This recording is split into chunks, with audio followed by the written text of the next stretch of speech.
Bwana karibu tena mtazamaji wa Manyuzi TV kuendelea kuzishambulia na kuzidadavua zile trending stories zote ambazo zina make headlines katika mitandao ya kijamii pamoja na sehemu mbalimbali.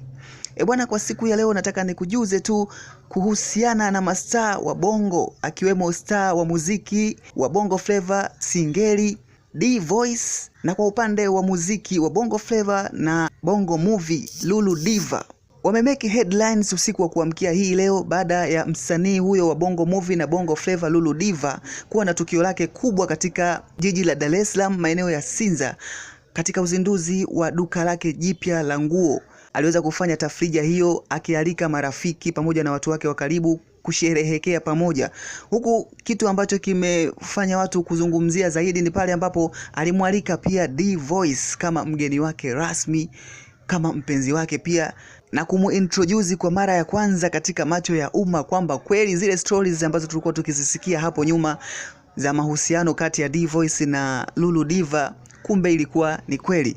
So tukio zima lilikuwa hivi: wakati Lulu Diva anamkaribisha D-Voice kupitia MC aliyekuwa akisherehesha sherehe hiyo, alisikika akisema kwa sasa anakaribishwa mtu muhimu katika maisha ya Lulu Diva kwa sasa, na huyo si mwingine ni msanii wa Bongo Flava D-Voice.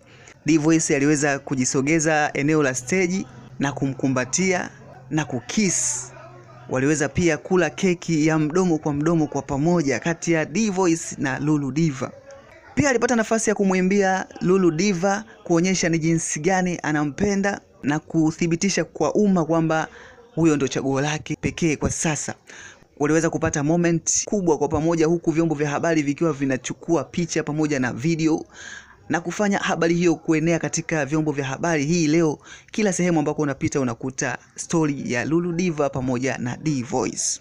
Baadhi ya vyombo vya habari vilipata nafasi ya kuhojiana na Lulu Diva pamoja na D-Voice wakati sherehe hiyo imemalizika. Walitaka kufahamu Lulu Diva anafahamika nyumbani kwa D-Voice, nikimaanisha ukweni kwake, ameshawahi kufika Temeke. Jibu la D-Voice ni kwamba alishawahi kufika, hakuhitaji kuliweka public, lakini anafahamika nyumbani kwa D-Voice. Bwana, hiyo ndo story ambayo imemake headline siku ya leo. Endelea kufuatilia Manyuzi TV kwa kupata updates mbalimbali zinazohusiana na masuala kama haya ya kiburudani, michezo, tech pamoja na kufahamu habari za kijamii. Usiache kusubscribe, kulike, kushare na kucomment. Tukutane tena hapo baada.